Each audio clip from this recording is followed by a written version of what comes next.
I see you in a lot of pictures, right? I see you at a lot of events. I always see you holding up a cup of Ciroc, or a bottle of Ciroc, I should say, right? Mm-hmm.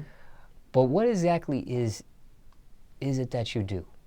What does Roger Bonds do, specifically?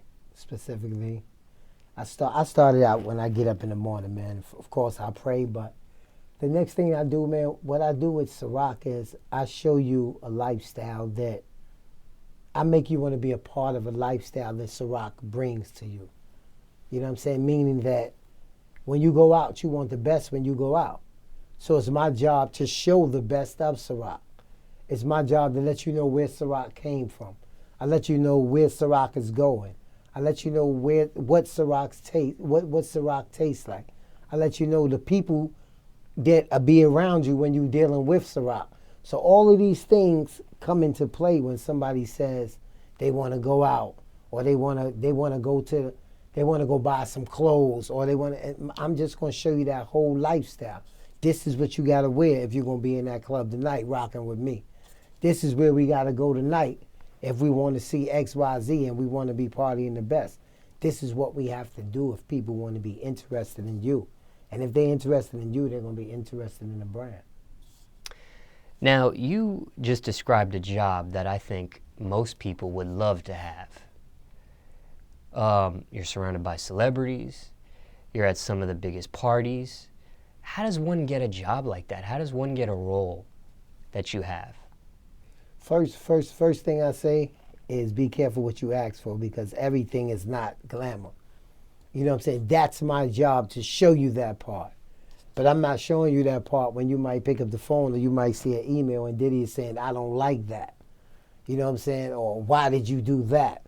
You know what I'm saying? I'm just showing you everything that's done right. You know what I'm saying?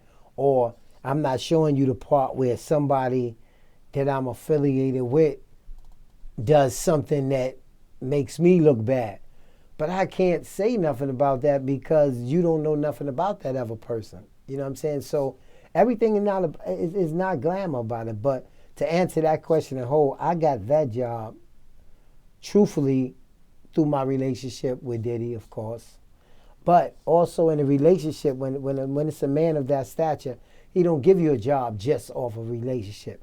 So you do have to show and prove what avenue I should put you in, what I think that you would be good at. So when we would go out, he always noticed, you know what I'm saying? I was messing around with the girls, or I held the relationship. If, who's that? He didn't know these people. Oh, that's the head of such and such. So when it came time for this job, he said, I think Bonds is the exact right person for this job because he loves to go out. He loves to party. But the most thing he does is he holds on to relationships, meaning that just because you got a good brand or just because you got a good vodka don't mean that you're going to get in the best club in L.A., New York, or Atlanta. So I've been able to use my relationships to get us a lot of places that brands that come out can't be or can't get.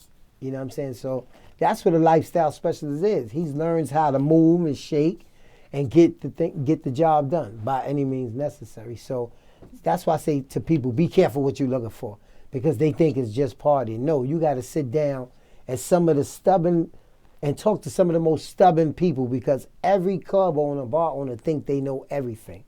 You know what I'm saying? So you have to really sit there and sell a brand to them and tell them why they should have this in their establishment, which is not easy when they've been dealing with another brand for the last 20 years and have no absolute reason to stop dealing with them besides what you bring in front of them. So that's not an easy job to do. Now, was Ciroc already established before you got the job, or were you there when Ciroc was born? Well, to answer that question, it's an up and a down question. I was P. Diddy security for 13 years. So when Ciroc came about in 2007, I was actually with him. So it's like an up and down question. Yeah, he's around, but he's not affiliated with Ciroc. But then when you with P. Diddy every day, you end up being affiliated with every brand that he's doing every day, because you're with him so much that he's going to lean over and ask you questions.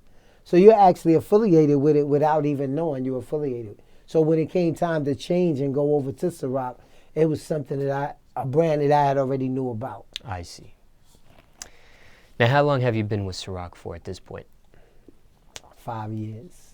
Yeah, I came to Ciroc in 2011. Does it surprise you how big Ciroc has gotten? No, it doesn't. It doesn't. It doesn't surprise me because I know the man that I'm dealing with, the man who runs the company, and he refuses to anything less. So it surprised me when it first started because if people that don't know about Ciroc know that Ciroc was already a brand. Right. That Diageo had sitting on the shelf. And Sean Combs said, yo, I want to get into the liquor business. So really it was like, okay, we have this brand here that's on the shelf, you know what I'm saying? It's only moving 40, 50,000 cases a year. You want to buy into that, we'll sell you 50% of that. Had no idea that it would do 1 million cases that first year. Because it didn't, when you're dealing with corporate sometimes, you're not dealing with what's really going on. You're dealing with graphics. And when you're dealing with a person like Puff, it's good to know graphics, but you don't actually listen to graphics because you know that you can change the graphics. Now, in terms of the liquor business, I mean, I've seen so many rappers in the urban community try a liquor business. Some have been a little successful than others, but it's pretty safe to say that Diddy's probably one of the most successful at this point with that. And somebody of his nature not only touches liquor, but touches other products, and not every product wins, right? Not just Diddy, but any person that invests into a product or a company or a brand, not everything that they touch wins. Exactly. So that's why I was curious to see if you're surprised at where it's been, you know, because I'm sure that in Diddy's business, Ciroc is not the only thing that he invested his time, money, and effort in as far as brands, right? Right. Now let me ask you this. You've been with Ciroc for 5 years, but prior to, you were part of his security detail? Yeah. And how did you initially become part of it? Like, how did you, link with Puff initially? Well, I mean, I'm from Harlem. You know what I'm saying? I'm from Harlem. He's from Harlem. A lot of the same friends that he had, I had. Back in those days, it was very street orientated. Like, you didn't have the security that you had now. You had your man. You had somebody that just came home from jail. You had somebody that you trust. You had somebody that you knew was gonna bust a nigga head open if, you know what I'm saying? And at that particular time, that's what I was about. That's what my friends was about. That's what the friends that I knew he had was about.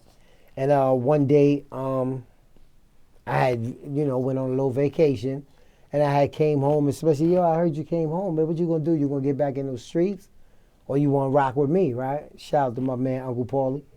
And I said, you know what, man, I'm tired of the streets. I'm gonna rock out with you, man. And really, at that time, I didn't know nothing about a job. You know what I'm saying? So I really was just saying it because, I was like, okay, that's Puff Daddy. You know what I'm saying? That's Bad Boy. I want to be a part of that. You know what I'm saying? We've been in some of the gambling halls together. Like I said, we had the same friends, so we was always together in one way or another. You know what I'm saying? One of the artists that was on Bad Boy was Loon. So I was actually doing security for Loon before I actually did security for Puff. Okay. But because of the way I moved with Loon, it made his head of security look at me and say, oh, I want this dude to be a part of my team. So we just took it from there, and it became almost like where I was the sole security for like 8 or 9 years. You know what I'm saying? Even though I had somebody next to me that was higher than me, he wasn't on that street detail with me every day. So, me and Puff began to do a lot of things together. You know what I'm saying? We was out of the country together. We lived together in Beverly Hills. We lived together in Miami. Only place we didn't live together was New York because I got a family. But I learned a lot of the things that you see me use now in my marketing. I learned from just being around and just being quiet and just being able to sit in those meetings that he was sitting in because I was quiet. So when I had to transfer over to Ciroc, which I transferred over to Ciroc, a lot of people don't know because I'm a diabetic. And one day Puff walked in his house and I was laid out in his bathroom. I didn't even know I was a diabetic. So the doctor said, listen, you can't do what you was doing no more. You got to do something different. So Puff looked at me and said, what you going to do? I said, man, I'm going over to Ciroc. He said, what you going to do at Ciroc? So where I come from, man, in Harlem in the streets, you're going to always figure out a way to make it. You know what I'm saying? Like, that's just life. So I had sat back, and growing up in New York and growing up in Jersey, I said, hold up, I can't do what I'm doing in New York and New Jersey because I don't see the need and the want for what I'm trying to do because New York and New Jersey is so congested. So I said, you know what, I'm going to move down to Atlanta because at this time, Puff had what he called the Ciroc Boys, and they was made up of some of the best DJs in the world.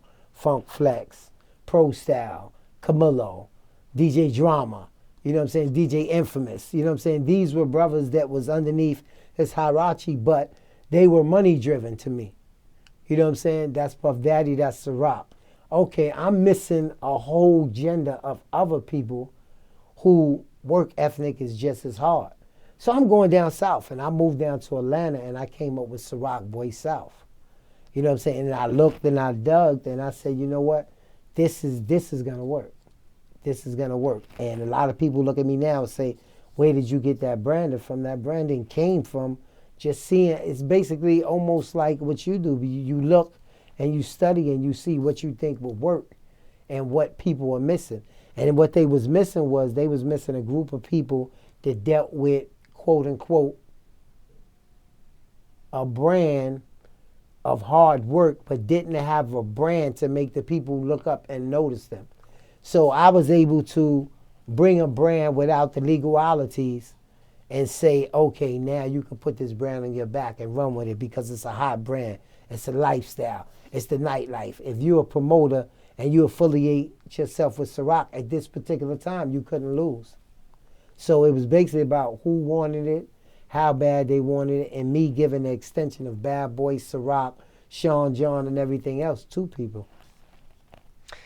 Now, okay, is Puff, in a boss terms, you know, obviously he's a boss when you were his security, and he's the boss at Ciroc. So is he the same boss to you as he was with the Ciroc as he was when you were security detail, or is it a different? It's different. It's totally different. I can't even get the man on the phone right now. You know what I'm saying? Whereas, you know what I'm saying, every time I text him before, it was like, oh, that's Barnes, let me hit him right back. You know, he's downstairs in the house. Now it's like, okay, he's over there. It's almost like you're forgotten about, you know what I'm saying? But it's times when y'all come back together and it's like, oh, what's happening? What's good? So it's definitely a difference. I see. Now, okay, when you were working with Puff closely, what is it like working with Puff? Obviously, everybody's seen, like, you know, reality TV when people went and walked the cheesecake and all that sort of stuff and, you know, that sort of thing. What's it like working with Puff? It's exciting. It's just like working with basically anybody else, except you become more or less of a family because you're together so many days. You know what I'm saying? You're not going home. 9 times out of 10, you're in LA, you're in London, you're in Dubai. So it's somebody that you're living with 3 weeks out of a month. It's somebody who you're on one floor and they're on another floor in the house, but you're just a call away. So it's definitely, and it's exciting because you don't know what could happen the next day. I seen the cheesecake. And you definitely going to deal with that. Like that way, it was nothing fake about that.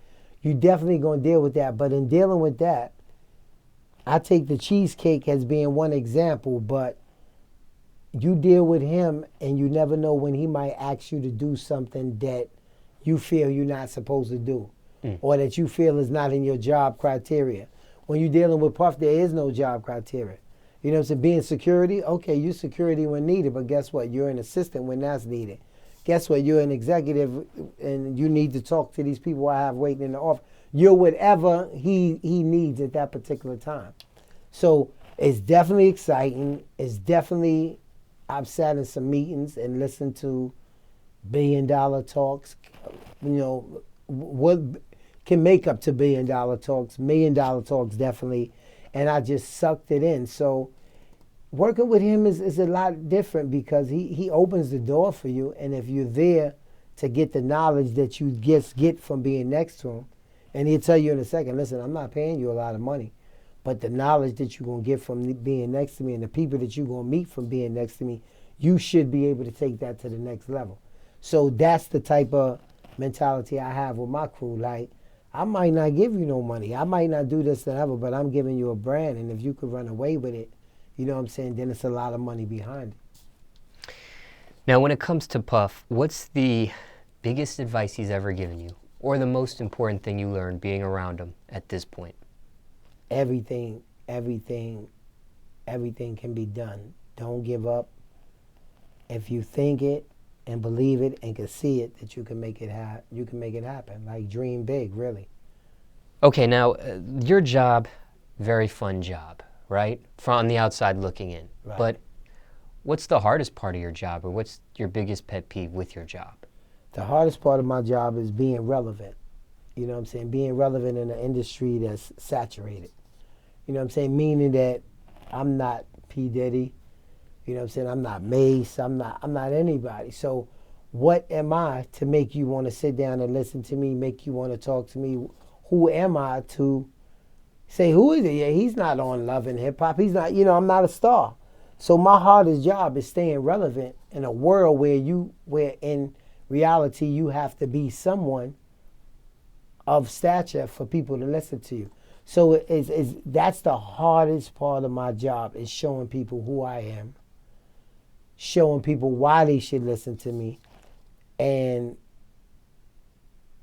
dealing with a world where you might say, okay, it's 2 million, 3 million people that drink Ciroc a year, or they sold 2-3 million cases. Okay, how can you reach 5 to 6 million? That's the hardest thing. What are we not doing to get these two? Because even though you got that many people, you still got a whole lot of people that never tasted it. You know what I'm saying? How do you reach them people? You know what I'm saying? How do you get them people, what we call grandfather people, that's been drinking Grey Goose for the last 15 years to even try it? Because if 9 times out of 10, when you have a good product, if you get them to try it, you'll get them. But it's just about getting them to try it. So that's the hardest part of my job. Thinking of the next thing to make a person want to try Ciroc and listen to Roger Barnes when he says try it.